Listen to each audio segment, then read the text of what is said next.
Now, I know what you're thinking from that title. You're thinking, has this man gone insane?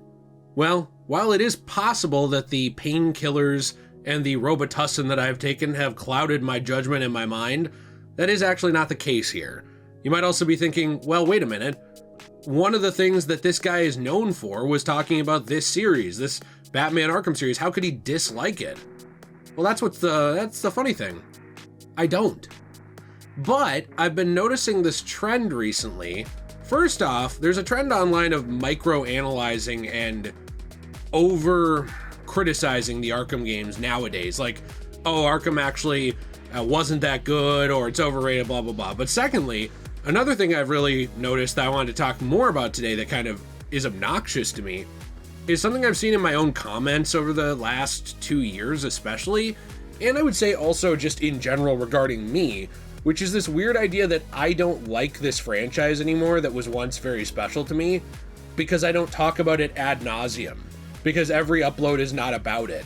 And one that I saw that was really amusing to me, I'm not even going to show this at this point because as I've gotten older, I would say weird, mean comments don't bother me as much.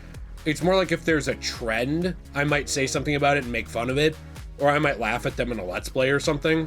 But other than that, it's kind of whatever, right? I mean, like, people who hate on others on the internet, they're 99.9% of the time a loser. But one thing I found interesting was this idea I saw that when I switched to variety content, which was years ago at this point, you know, ironically, I'd started as it, then kind of done more Batman, then switched to it, that I abandoned my original audience and turned on the Arkham franchise. I don't care about it anymore. It's not special to me. I think it's stupid.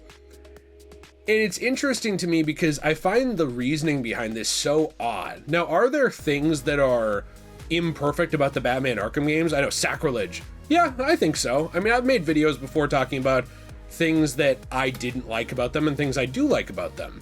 And in the future, actually, one thing I'd like to do is take a look at things I personally would have changed from each Arkham game, maybe, because I've been enjoying them again, actually recently, a little bit more.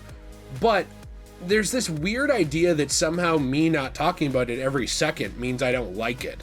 So I do want to take a look at that and kind of talk about how false that is and how silly that is, and some of the things that do still matter to me from this franchise that actually still impact my life today.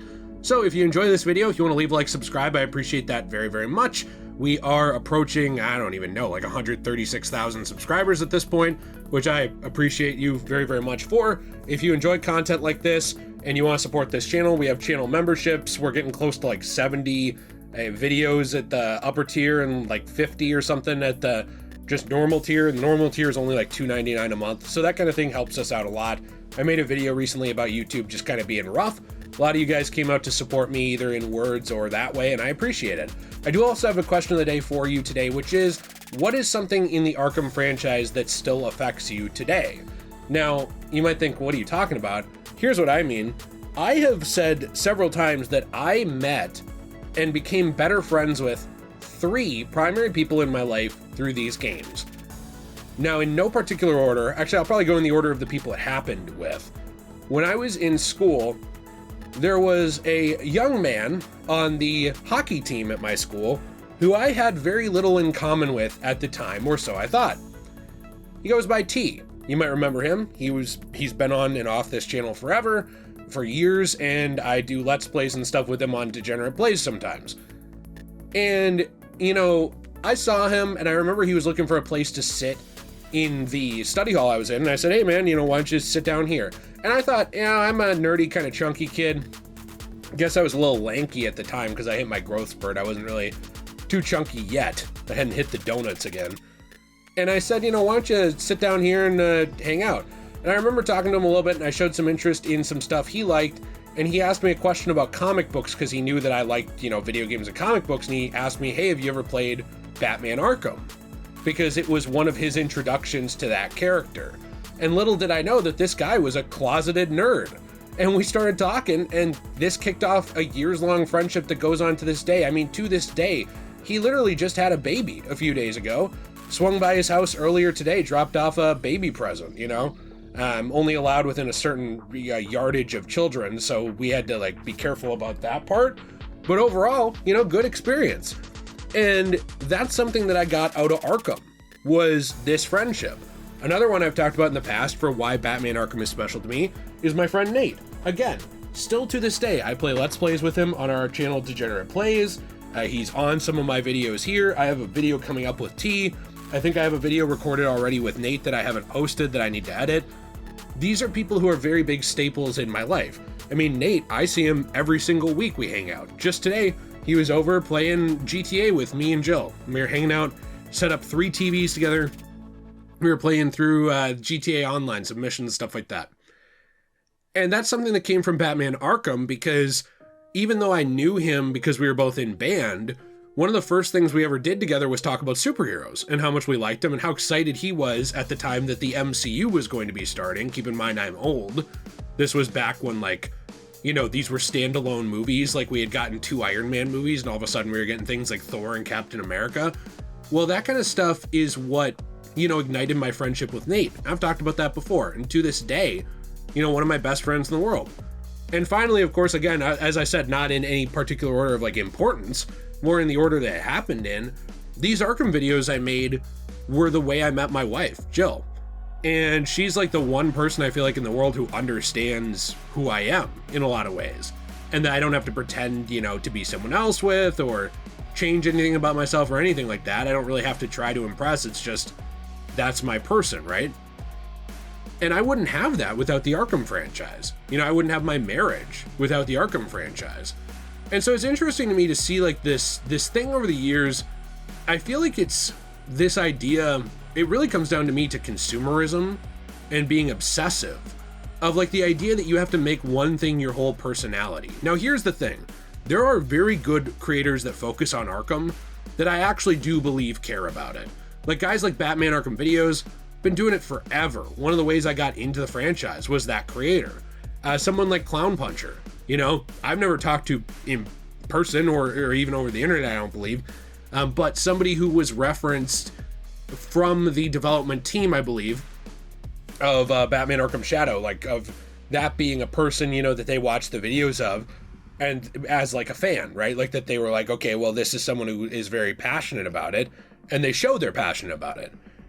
But unfortunately, like anything, and I'm not talking about those 2 people, I'm just talking about in general, whenever there's something like Batman Arkham or Assassin's Creed or Call of Duty or any of these things, you have people who sometimes start out passionate about it and then they lose it, or you have people who jump on a train to just continually milk something and they don't really have anything meaningful to say.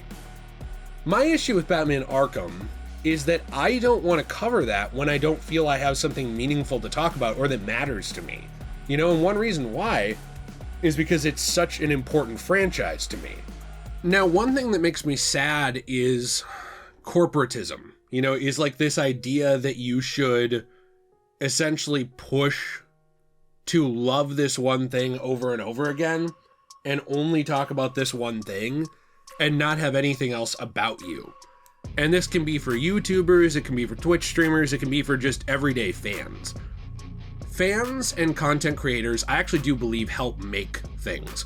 I think there's this misunderstanding that we're all just consumers and that our opinion doesn't matter. But if we don't show up, right? If we play Arkham City, and let's just say, God forbid, we all hated it and it was a piece of garbage, and we all voiced that opinion, and Rocksteady said, nah, screw these guys, we're doing what we want.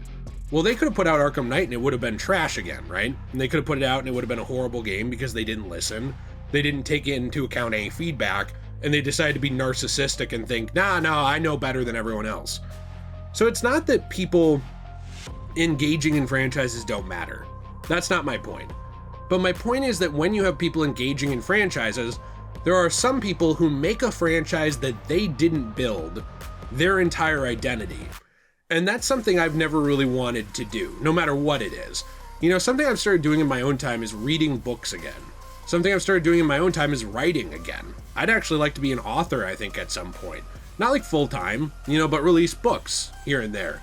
And hopefully get an audience who would like that kind of thing. Writing about various subjects. I have something I already wrote regarding something kind of personal to me. There's some sci-fi, superhero stuff like that I'd love to do. But in general, like, I have all of these interests and passions.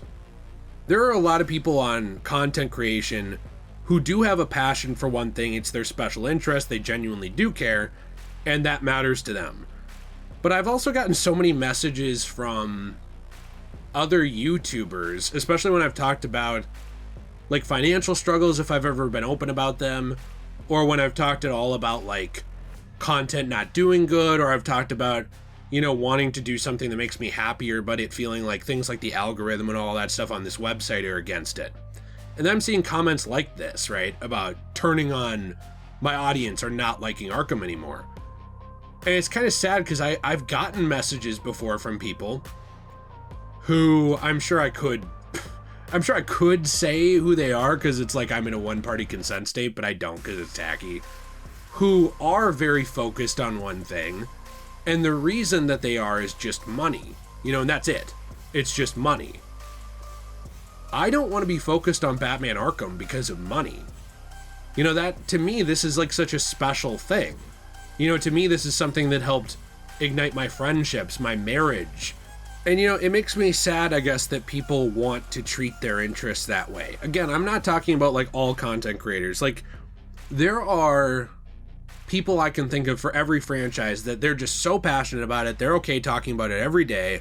It's a big part of who they are. And it's not their entire identity, but like, it's just a big part of them. I even think of someone like, for example, with Call of Duty Zombies, Mr. Raffle Waffles. Great content creator. He's funny. He's charming.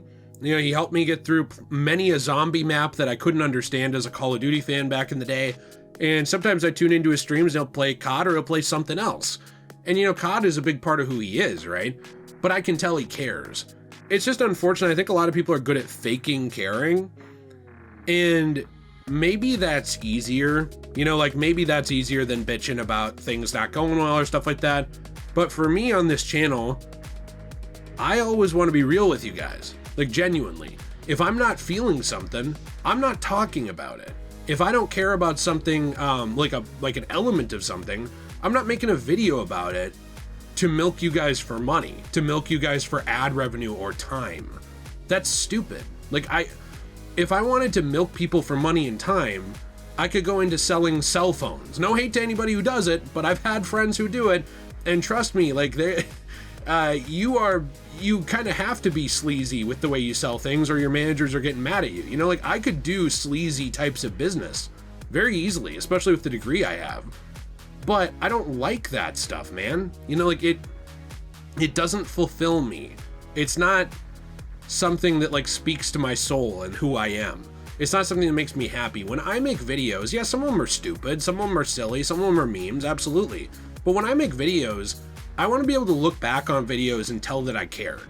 Whether my opinion was dumb, which sometimes it is, or, you know, I make a mistake or I get a fact wrong or whatever, I want to be able to look back and tell that I gave a shit. And if only 1,000 people watched and I gave a shit, to me, as sucky as it is financially, because that is always an element of YouTube and of content creation, that's at least better than doing something for 500,000 people and being able to look back and knowing I'm a fraud. You know, knowing I don't care. Knowing that I'm taking you all for a ride and I just don't care about you. I don't care about what I'm making. I think you're a little cash cow, a little pig, oink, oink, give me some, you know, coins for my fake opinion and move on. Now, again, in kind of a closing, this is not to say that these games aren't special to me. It's not to say that everybody else in the room is fake but me. I'm not a narcissist. And it's not to say that everybody else who covers one thing is this way and doesn't care. My point isn't any of that. My point, though, is there's a lot of that out there. There's probably a lot of people you watch who are that way that you can't tell because people are good at faking things. And I don't want to do that with something so special to me. When I talk about this franchise, it's because I care.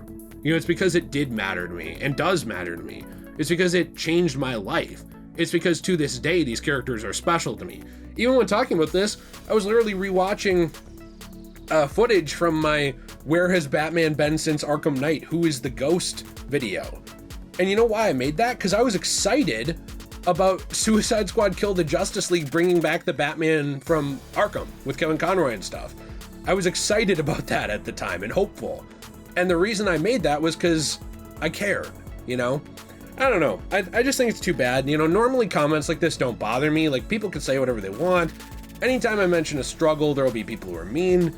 Anytime I mention things not going right, there'll be people who are mean. Anytime I mention like my disability issues, there's people who are mean.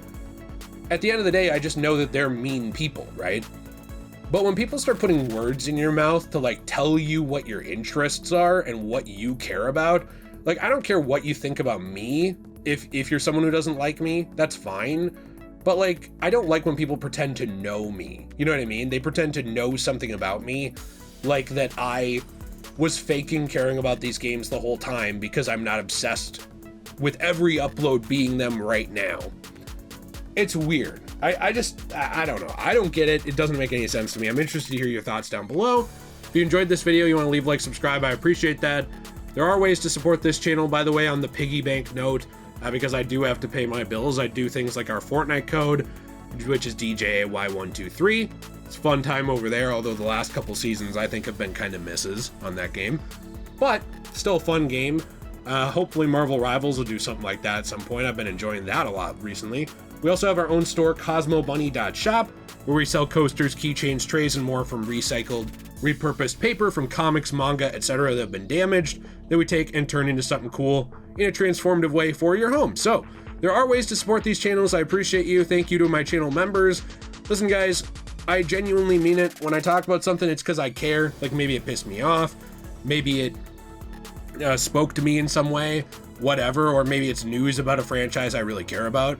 I really try to cover stuff like that. I know that I could do it in a different way, and maybe I'm the idiot for not doing that, but I just don't like feeling fake. Like, I don't like doing that kind of stuff. So when people are asking me to do that, it makes me sad. I feel like it's trivializing something that matters to me. But have a fantastic day. As always, everyone, stay shway.